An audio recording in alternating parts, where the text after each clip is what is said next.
This episode is proudly supported by Anchor Food Professionals, makers of mainland cheese. Here's Andy Sy from the Notting Hill Hotel. We've been using them for a few years now, using their tasty and mozzarella cheese. We go through about 135 kilos a week at the moment.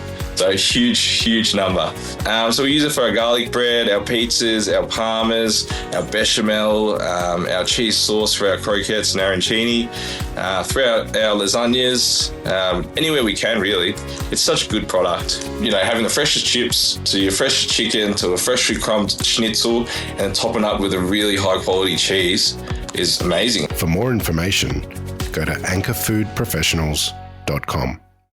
He's like, mate, I want to learn how to make pizza. I was like, have you ever made pizza before? He's like, no, but I want to be here. I want to be part of this. I've been seeing you build it. I've been watching it. And I was like, right, mate.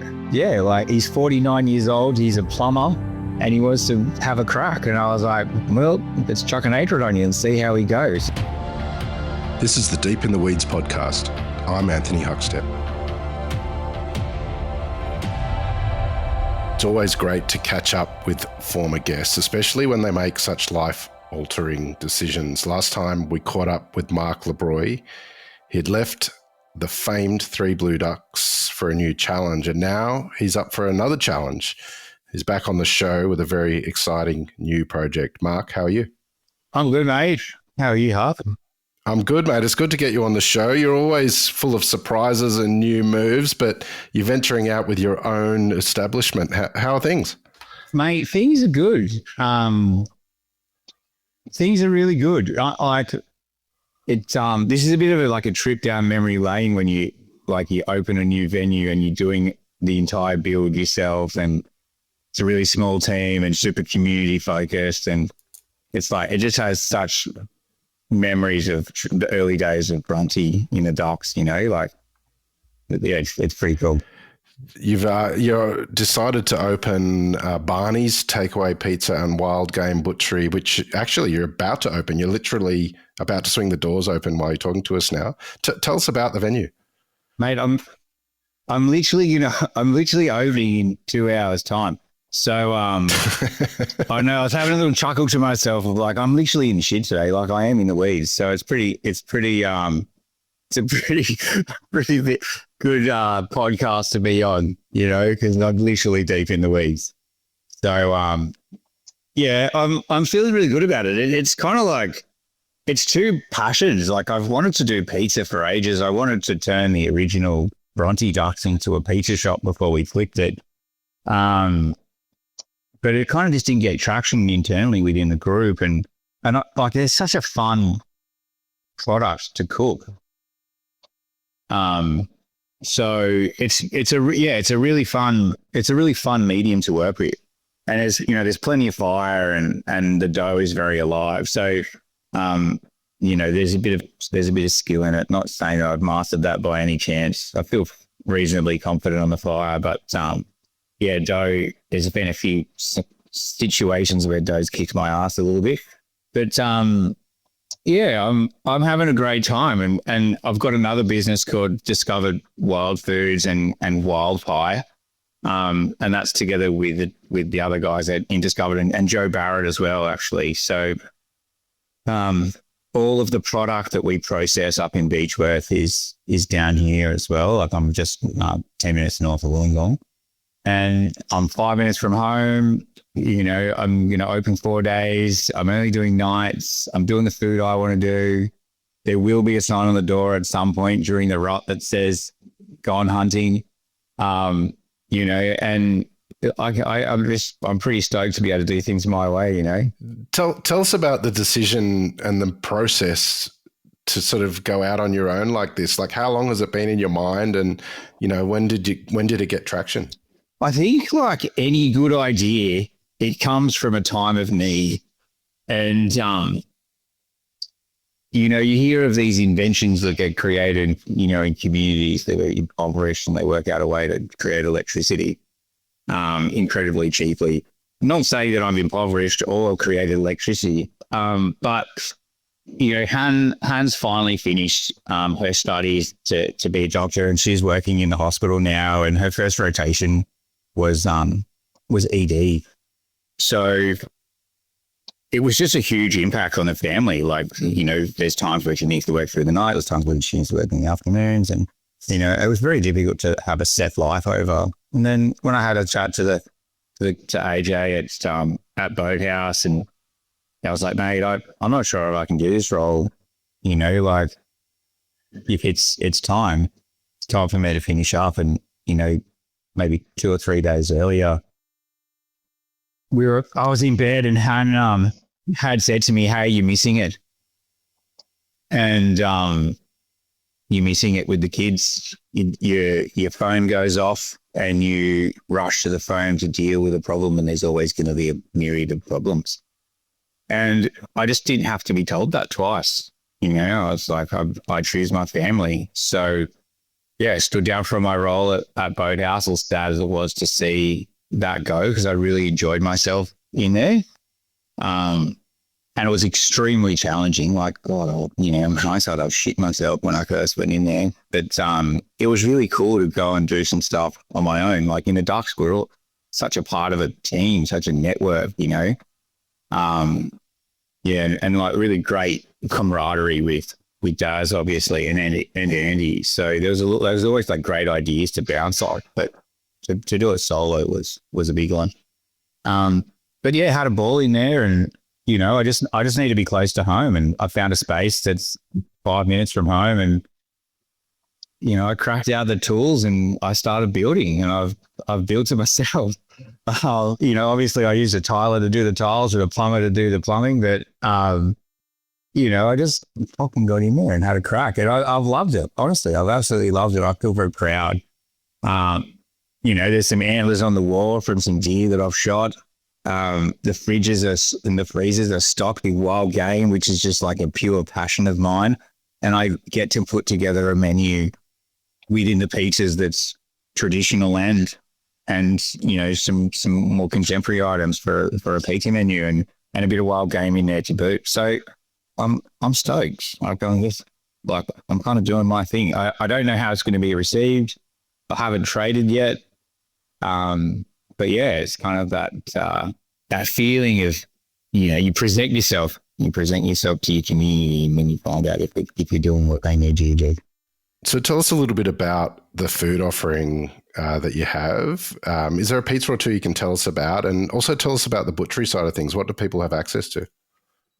So from the pizza options, I've played it pretty safe. I didn't want to come in here too loud.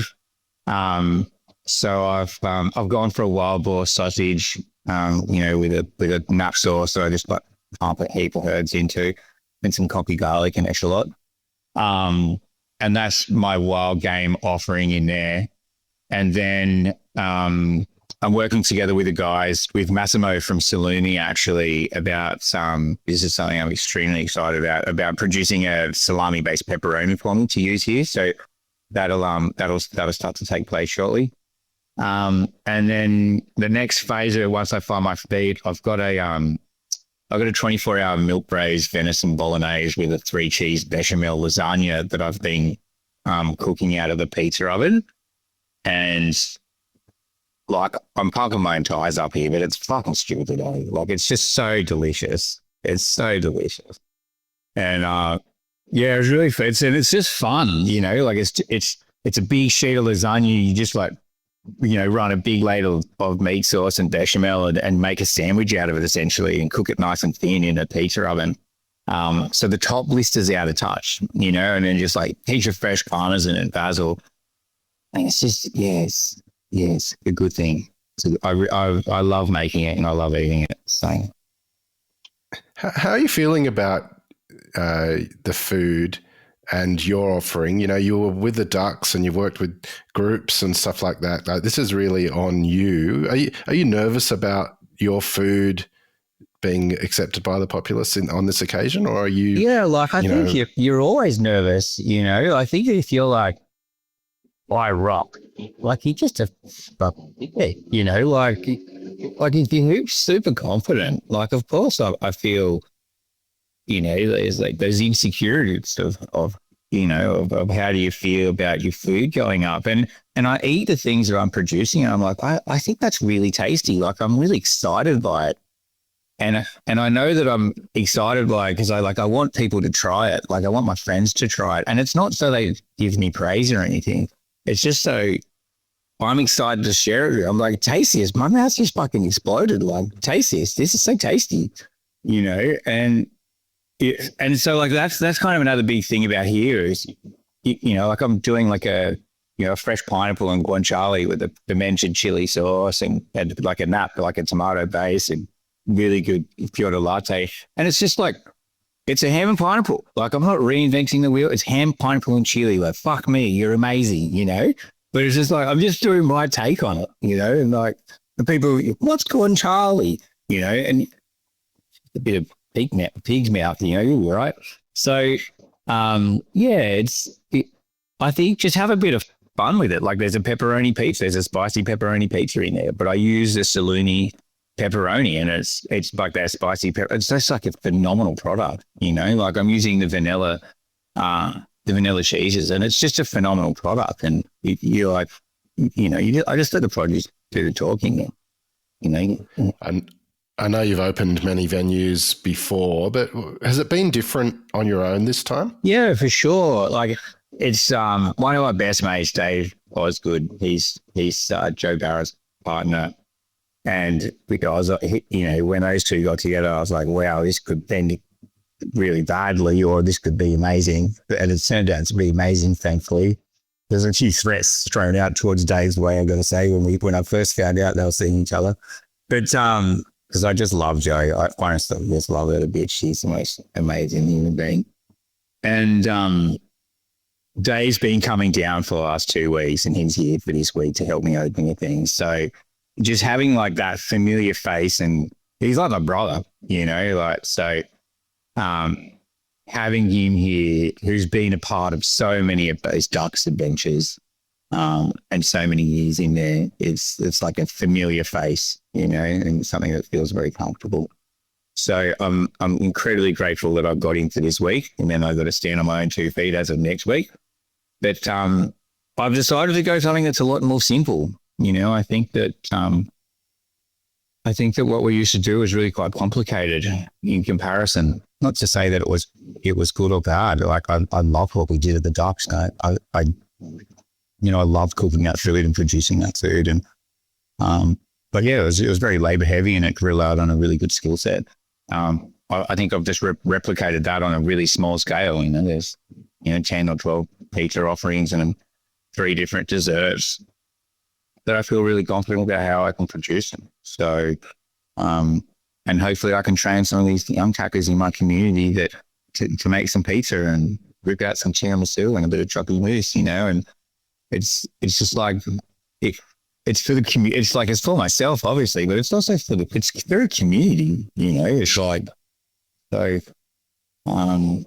yeah, I'm super excited, mate. I really am. Like, God, I hope it goes well.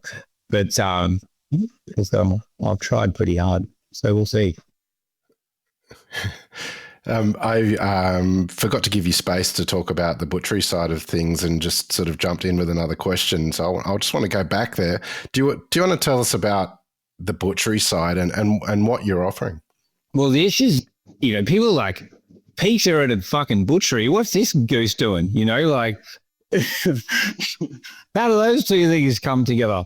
And it's like, well, it's just things that I like. I'm sorry. Like I love hunting, and I love meat, and I love pies and sausage rolls, and that's what we produce. And there's never been like just a specific wild game offering from like a butchery display that I'm aware of in Australia. So I like that we've got, 16, 17 different items for sale here, from fresh frozen meat to venison bone broth to venison ragu, dinnies, pies of all sorts. Like we got wallabies that we shoot that get shot out of bloody Flinders Island.